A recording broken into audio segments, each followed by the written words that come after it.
Friends, आपका स्वागत है मेरे चैनल पे। आई होप आप सब अच्छे होंगे और अपना और अपनी फैमिली का ख्याल रख रहे होंगे। तो आज की ये वीडियो काफ़ी डिफरेंट होने वाली है। मैं आपसे कुछ एक यूनिक एक्सपीरियंस शेयर करने वाला हूँ। मतलब जो चीज़ें मैंने महसूस की हैं और उसी से मैंने कुछ कंक्लूज़न निकाला है और जो आपके काम आएगा, जैसे मेरे काम आया है किसी भी एग्ज़ाम या एंट्रेंस में। मैं आपसे वो चीज़ शेयर करता हूँ और मैंने एक ये भी कह सकता हूँ कि एक थ्योरी बना रखी है जिसका नाम मैंने रखा हुआ है रेफरेंस थ्योरी, जो हमें हेल्प करता है किसी भी एग्ज़ाम को निकालने में और उस दौरान होने वाले फियर को ओवरकम करने में। तो ये थ्योरी आपके किस काम आने वाली है पहले मैं आपको बताऊं। जैसे कि आप कई लोग मुझसे पूछते रहते हैं कि सर मेरा एग्ज़ाम क्लियर नहीं हो रहा है, या मेरे आसपास जो लोग हैं उन्होंने बहुत टाइम लगा दिया एग्ज़ाम निकालने में और उनसे अभी भी क्लियर नहीं हुआ है, या मेरे सीनियर जूनियर या मेरे पेरेंट्स रिलेटिव्स कहते रहते हैं कि ये एग्ज़ाम काफ़ी हार्ड है, ये निकल नहीं सकता और तुम तो बिल्कुल भी निकाल पाओगे।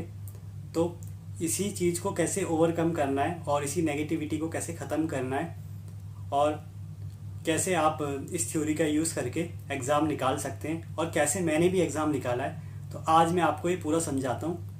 तो ध्यान से सुनिएगा और इस रेफरेंस थ्योरी को आप भी अप्लाई कर सकते हैं। सबसे पहली बात तो ये है कि रेफरेंस थ्योरी है क्या। तो मैं कहूँगा आपको कि आप इस तरीके से समझिए कि आप क्या करेंगे। आपको कुछ भी चीज़ करनी है ना, तो उसके लिए पहले आप एक रेफरेंस लेंगे। मतलब आप देखेंगे किसी ऐसे बंदे को आप पकड़ेंगे, मतलब आप किसी भी ऐसे इंसान को पकड़ेंगे जिससे आपको उम्मीद नहीं है कि इसने ये काम कर लिया है। फिर आप उसको रेफरेंस लेंगे, उससे आपका अपने आप को समझाएंगे कि जब इसने कर लिया है तो मैं भी कर सकता हूँ। तो उस कॉन्फिडेंस की हेल्प से आप फिर उस काम को करने के लिए आगे बढ़ेंगे जो आप करना चाहते हैं, और देखेंगे आप कि आप भी उसको कर लेंगे। अब मैं आपको समझाता हूँ कैसे मैंने इसे अप्लाई किया और कैसे मैंने इस रेफरेंस थ्योरी की हेल्प ली। तो मैं आपको अपनी छोटी सी कहानी बताऊँ। तो जब मैं एंट्रेंस की तैयारी कर रहा था नेट की, तो मेरे आसपास भी कुछ ऐसे लोग थे जिन्हें देख के मुझे लगता था कि जब इनसे एग्ज़ाम नहीं हुआ तो मुझसे कैसे होगा। क्योंकि कई टॉपर्स ऐसे थे और कई मेरे फ्रेंड ऐसे थे जिन्होंने 1 ईयर की कोचिंग ली और वो एग्ज़ाम नहीं निकाल पाए। तो मुझे डर था कि वो मेरे से अच्छा पढ़ते हैं और तो वो जब उनसे एग्ज़ाम नहीं हुआ तो मुझसे कैसे होगा। यानी मतलब मैं भी उस डर से गुजरा हूँ जिससे आप गुजरते हैं कि यार उसका नहीं हो पा रहा है तो मेरा कैसे होगा, या मतलब वो नहीं कर पाया तो हम कैसे करेंगे, वो तो हमसे भी अच्छा है, हमसे भी बेटर है। तो पर मैंने वहाँ पे क्या काम लिया, मैंने उनको इग्नोर कर दिया। इग्नोर मतलब मैंने उनको हटा दिया, बिल्कुल उनको रेफरेंस लिए ही नहीं। मैंने ऐसे बंदे को ढूंढा जिसको मुझे लगता था कि ये कर नहीं सकता, इसने कैसे कर लिया। तो मैं उसको रेफरेंस लिया और उससे कॉन्फिडेंस लिया कि जब इसने कर लिया तो मैं तो कर ही लूँगा। अब देखो आप यहाँ पे एक सबसे बड़ी चीज़ है, आप इसको समझिए कि हम किसी का यहाँ पे मजाक नहीं उड़ा रहे हैं, ठीक है। मतलब आप ये मत समझिए कि हम किसी को नीचा दिखाने की कोशिश कर रहे हैं कि क्या कहते हैं बेवकूफ़ समझ रहे हैं किसी को, ऐसा बिल्कुल नहीं है। हम बस दिल को बेवकूफ़ बनाने की कोशिश कर रहे हैं, अपने दिल को। जैसे आपने 3 इडियट देखी होगी, उसमें आमिर खान क्या कहता है कि हमें क्या करना है, ऑल इज़ वेल, दिल को ऑल इज़ वेल बोलते रहो। मतलब हमें सिचुएशन ठीक करने के लिए एक पॉजिटिव अप्रोच अपनानी है, यानी दिल को बेवकूफ़ बनाना है। तो वैसे ही हम बस दिल को बेवकूफ़ बना रहे हैं अपने, कि मतलब हम मान रहे हैं कि यार जब इसने कर लिया तो हम तो कर ही लेंगे। और जब हम उसको रेफरेंस लेके जब चीज़ें करते हैं ना, तो सही में हम कर लेते हैं। और ड्यूरिंग प्रिपरेशन हमें ये भी पता चलता है कि किसी ने भी अगर किया है तो मेहनत से ही किया है। मतलब कोई भी बिना मेहनत के निकाल नहीं सकता है, पर तब तक उठ के सारे कि हम उस एंट्रेंस को निकाल लेते हैं। और तो रेफरेंस थ्योरी का मतलब यही है कि आपको जो भी पाना है तो उसमें आपको ऐसा बंदा ढूंढना है जो आपको लगता है कि ये इसने कैसे कर लिया। फिर आप उसको रेफरेंस लेके आप भी मेहनत करें और आप भी चीज़ों को पालें। जैसे एक सेकंड एग्जांपल मैं आपको बताऊं, मतलब आप इसे एग्जांपल ही समझिएगा। जैसे माने कि जैसे आप देखें कि एक तरफ नवाजुद्दीन सिद्दीकी हैं और एक तरफ सलमान खान है। अब अगर आप नवाजुद्दीन सिद्दीकी को देखेंगे कि आपको 20 साल स्ट्रगल करना पड़ेगा तब आप एक्टर बनेंगे, तो आप शायद डर जाएं और आप सोचें मेरी बस की तो नहीं है 20 साल स्ट्रगल करना, या मतलब ऐसी दर दर की ठोकरें खाना। मेरी इतनी एज हो रखी है, या मतलब मेरी फैमिली अलाउ नहीं करेगी। तो शायद आप एक्टिंग के लिए जाए भी ना। पर आप सलमान खान को देखें तो आप सोचें यार ये तो, इसे तो कुछ भी नहीं आता, फिर भी ये इतना अच्छा एक्टर है। तो आप थोड़ी देर के उसको रेफरेंस ले लें, जब इसको कुछ नहीं आता ये एक्टर बन सकता है तो मैं क्यों नहीं बन सकता। मतलब मैं ये नहीं कह रहा हूँ सलमान खान बेकार एक्टर है, मैं बस ये कह रहा हूँ आप बस थोड़ी देर के लिए रेफरेंस ले लें। मतलब किसी को भी समझ सकते हैं आप, वो XYZ, ठीक है। तो आपने उसको रेफरेंस लिया, तो आप फिर आप भी मेहनत करने लग गए एक्टिंग में, तो आप देखेंगे साल 2 साल 3 साल बाद आप भी उतने बेहतर बन चुके हैं और आप भी उस काम को कर रहे हैं। तो यानी जिस काम को आप पहले करने को ही तैयार नहीं थे, पर आपने किसी एक को रेफरेंस लिया और उस काम को आप करने भी लग गए और उसमें आप सक्सेस भी हो जाएंगे। तो ये रेफरेंस थ्योरी की सबसे मेन बात है।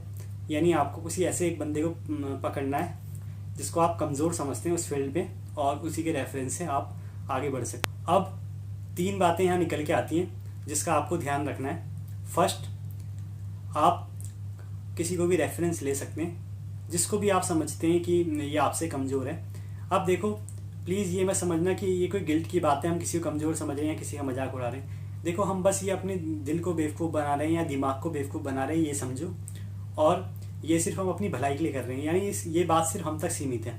सेकंड, सच में ये बात आप तक ही सीमित होनी चाहिए। मतलब आप ऐसे ना करें कि आप लोगों से शेयर करें कि यार ये तो बेवकूफ़ है, इसने कैसे कर लिया, तो मैं तो कर ही लूँगा।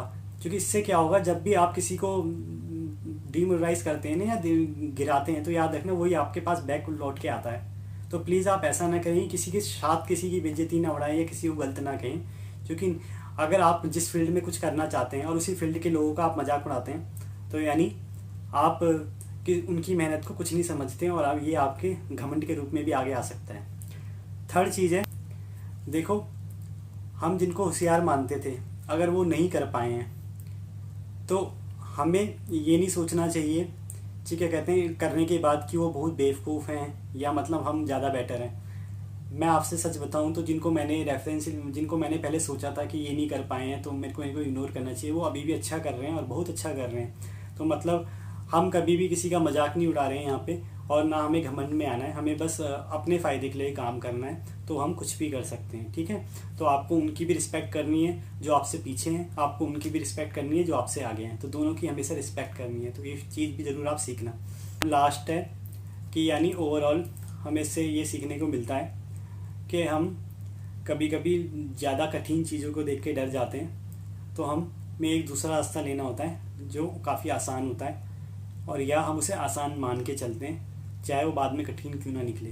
तो आप बस ये करिए कि आप किसी ऐसे को पकड़िए जो आपकी फील्ड में आपको लगता है कि सबसे आसान रास्ता है या सबसे आसान तरीके से पहुंचा हुआ है, उस बंदे को आप पकड़िए और उससे आप हेल्प लेके चीज़ें कर सकते। मानो आपको हमेशा कठिन लोग ही मिलते हों और आपको मिल ही नहीं रहा हो ऐसा कोई रेफरेंस की जो आपको लगता है इसने कर लिया तो मैं तो कर ही लूँगा, तो मैं कह सकता हूँ कि आप मुझे रेफरेंस ले लीजिए। मैंने आपको कई बार बोला है कि मेरा कई बार एंट्रेंस नहीं हुआ है, मैंने 6-7 बार पेपर दिए नहीं हुआ, गेट दिया है नहीं हुआ, तो आप मुझे भी रेफरेंस ले सकते हैं कि जब मैंने इतनी सारी चीज़ें कर ली हैं एक ही बारी में, और मतलब एक ही बारी का मतलब एक बार अच्छे से पढ़ के और किताबें नहीं पढ़ी, तो जब इस बंदे ने कर लिया और ये इतना भटक भटक के कर रहा है चीज़ें, जिसको CO2 का स्ट्रक्चर नहीं पता था, CH4 का स्ट्रक्चर नहीं पता था, विस्पर थ्योरी का कोई आइडिया नहीं है, जिसे हाइब्रिडाइजेशन का कोई आइडिया नहीं है, जब इसने कर लिया तो मैं तो क्यों नहीं कर सकता। तो आप मुझे रेफरेंस ले सकते हैं, पर आप प्लीज़ इस बात से पैनिक ना हो कि आपसे नहीं होगा। मतलब आपको बस अपने में कॉन्फिडेंस रखना है और हमेशा ऐसे बंदे को सामने रखना है जिससे आप कुछ सीख सकें। तो आई होप आपको ये रेफरेंस थ्योरी अच्छी लगी होगी, और अगर आगे भी ऐसी कुछ थ्योरीज़ या मेरे एक्सपीरियंस आपको जानने हैं तो इस चैनल को सब्सक्राइब करें, वीडियो को लाइक करें और शेयर करें। Thank you.